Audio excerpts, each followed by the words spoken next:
Okay. No, this is how we roll. Okay. It's just going to be fine. You okay with that? I'm fine. Okay. So why not, right? That's right. Hey, friends out there in Facebook land, I am so excited today because I am here with my friend Sandy, who today is dressed as Mammogram in honor of Breast Cancer Awareness Month. So, welcome, Sandy Mammogram. This is a totally impromptu message to you on two fronts.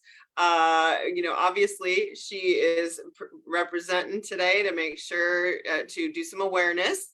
And she is a friend of mine for years and years and years. I am a lifelong lifestyle wellness retired chiropractor, but lifelong lifestyle wellness and healthy habits practitioner.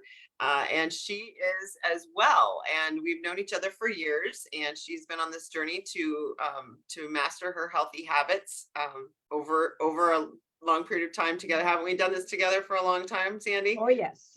And decades. decades we've been working on mastering and nailing our lifestyle and our healthy habits for once and for all. So it's a practice, right, Sandy? So today I said let's tell your story while you're all dressed up, so you can share a little bit about what it's like to really not just stop the insanity with dieting and boot camps, and you're so inspiring. You're such an amazing, kind, gentle, caring, loving person. I have to commend you because you treat others just like you want to be treated. Your positive attitude is amazing. Your positivity and outlooking on life, and the uniqueness of your vulnerability to share yourself out there in the world like this is just, there is no one like you, Sandy. So tell me, as Mammogram, what it's been like. What was your life like before? You were really suffering and struggling with your health, and then we started working on the healthy lifestyle for healthy habits for life thing. What was it like before? How bad was it? Well, it was a yo-yo, and because you've known me for years, it was every 5-year gain and lose 65 to 70 pounds because there's the class reunion coming up. Just dieting, just trying to look good at the reunion.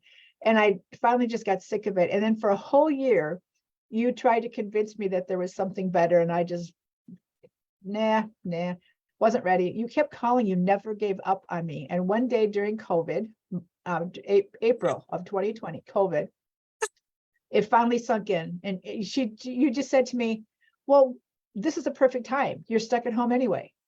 Why not try it? Why not give it a try? What can you lose? And I was whining about, well, I don't, my husband's not on board, and I don't want to spend the money, and I don't want to spend the time, and whine. So finally I thought, you know what?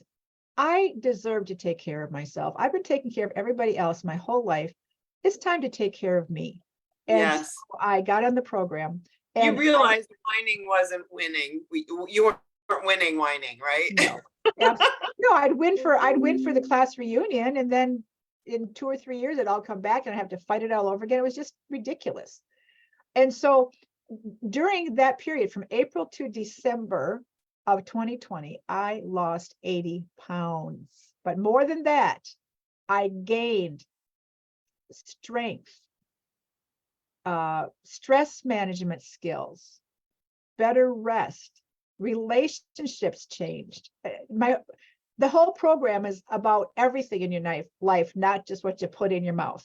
Right. And now what's your anchor? You used to move how much, and now tell them what you're doing with your healthy habits of movement now. Well, I am walking 5 miles a day and kayaking around a small lake where I live, although the season's almost ending. When kayaking stops, I intend to get back to strength training because I want to be able to lift it again next summer when spring comes. So I'm going to continue doing my movement to stay strong.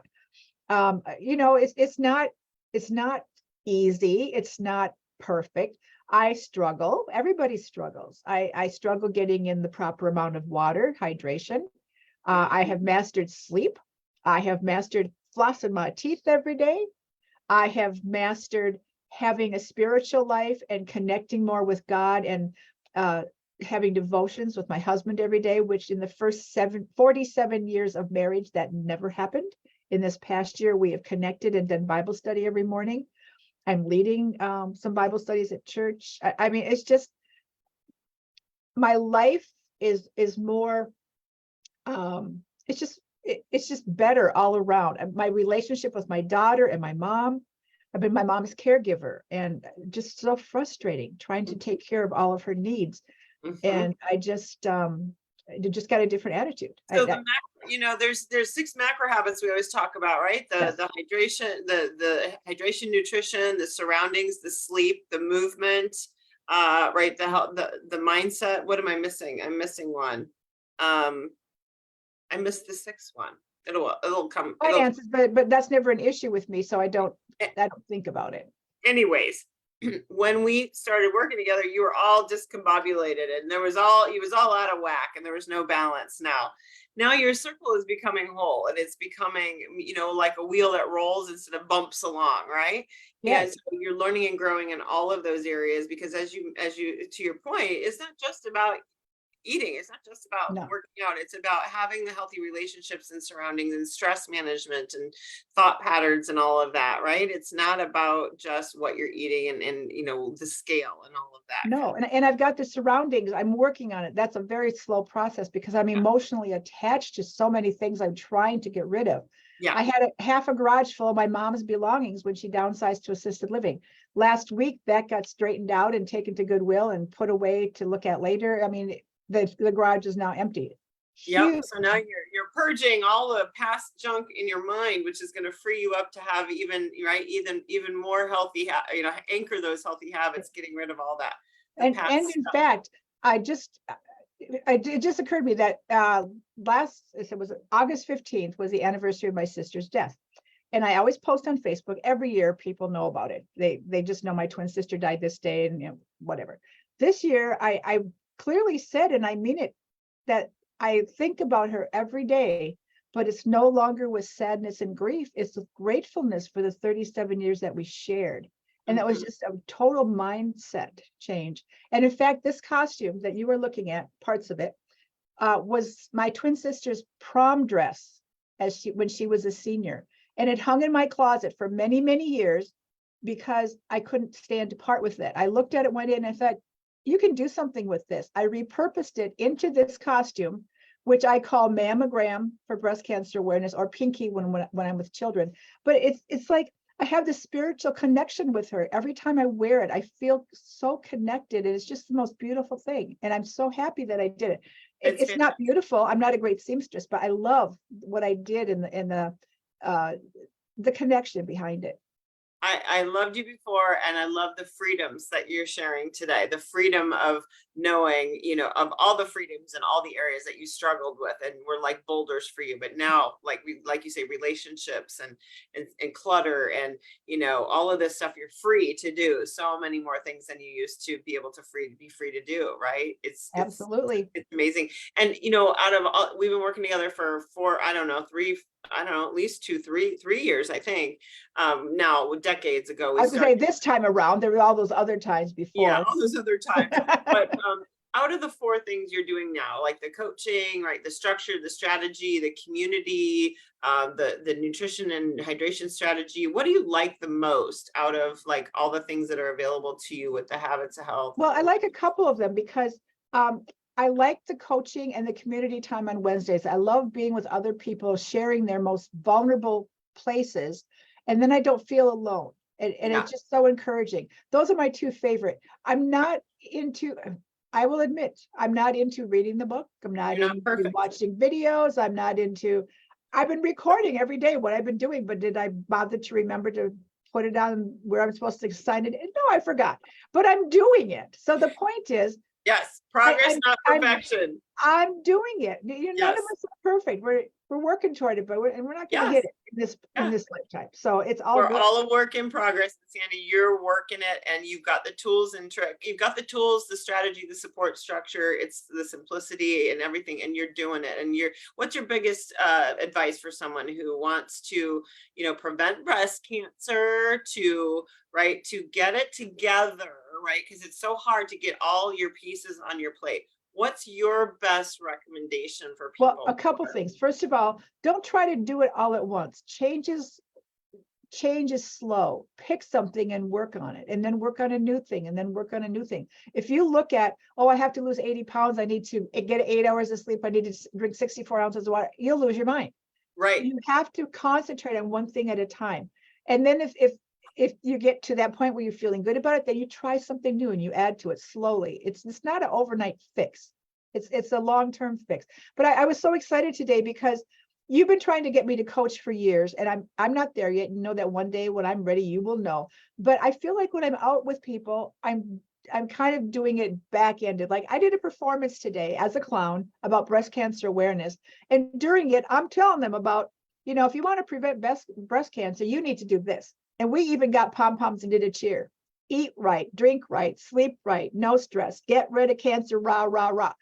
And they loved it. And so it's the clown way of getting those messages in there without preaching.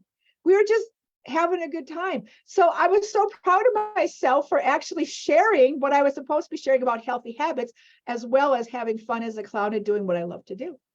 You live your life large. You live it out loud, and you and I can do anything impromptu, can't we? We are two people in the pod, and we have no fear. We live it out loud. It's all out there, right? That's right. You know what? There's no better way to prevent something. There's no better way to cure something than to prevent it. Yes? Absolutely. The only cure is prevention, truly, with all the cancers going on, you guys. So it's really even more important now. If every single person can raise their hand and say, I know I've had cancer, or I know someone who has. And it's not until you have the C word enter your life that you really look at what's going on with you and what you're really doing here in life. Isn't that true, Sandy? Absolutely. I'm a 24-year survivor, and I haven't always been on track. But the more I was preparing for today, I did a lot of research about breast cancer, and I was not amazed. I probably knew in the back of my head, sugar is a killer. It feeds cancer, absolutely feeds it. Now, if that's not incentive enough for this brain to lay off the sugar, but the thing is, it's an addiction. It's bigger than thinking you shouldn't have it. I can think I shouldn't have it all day long. It's working with the addiction that's the problem. And sugar is a tough addiction. It's not like smoking or drinking or drugs. It is something just totally different to deal with. And I admit it. I tell my friends, I have an addiction. I shouldn't be doing this. I know I shouldn't be doing this. I'm helpless at times. Yep. But I've gotten more connected with God, and I've gotten more connected with speaking my truth. And it makes a huge difference. From one sugar addict to the next, to the other, you and I, you know this. Yes. And everybody else out there that's the sugar addict, whether they admit it or not. Well, the first step is admitting it, like all addiction. First step is to admit it. And just saying, hey, I'm powerless. I am uncle. I cannot control myself around this drug. It is a drug. People, don't be fooled. It's a drug. There is help. There is help. There is hope.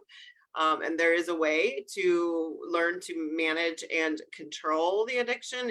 You can't stop eating food, right, Sandy? But you gotta, there are definite strategies and structures and things you can put in place to really help you break that addiction cycle. So if you're out there, like Sandy said, it's a killer. It is number one. It's a sugar feeder. It's a cancer feeder, right? So the number one thing you can do for yourself is to break that refined sugar addiction.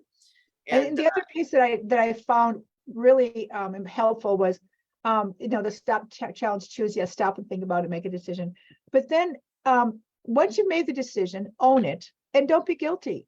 You have had the opportunity to choose. Don't be sulking and getting mad because, oops, I shouldn't have done that. Make the decision and move forward. And then the next hour, you have another chance to make a decision. Right. Don't beat yourself up. You need to love yourself as much as God loves you. And Amen. That is not easy for people who have spent their whole life feeling inadequate. So the very first thing is to know that you are a beautiful child of God and to love yourself. Then you can help others. And that was a hard lesson to learn. Love yourself enough to show up for yourself first Yes, before you can give it away, right? absolutely. Love yourself. You can't love your neighbor before you love yourself, Sandy. I love it. Absolutely love it. Yes, hugs and love virtually. Thank God for Zoom. And hey, y'all, this has been so much fun. If you want to get some help with Sandy and I, just reach out. We're here to show you the way. Don't climb the mountain alone. There's no need to do that. Have a plan, right? Have your pack, have your plan, have your people, have your vision to the top of the mountain. And we're here to tell you, you can get there, but it's a whole lot easier, together. All right, Sandy. Absolutely. So alone is a dangerous place. So please reach out for help, and we're happy to show you the way. We've got all kinds of fun things going on all the time. So free to you, free of charge. And let's just have a conversation if you'd like some a help up, a help up the mountain, right, Sandy? Yes. So I appreciate you so much. I really do. You're just the light of my life. And I look forward to next week when we get together again and talk. And thanks for sharing your hope and your help and your health and your happiness with those around you today. Thank you very much, my friend. I love you. Pleasure. Love you. And love all my friends that are watching and all of Sandy's friends that I don't know yet. Have a wonderful day. Bye. Take care. Bye.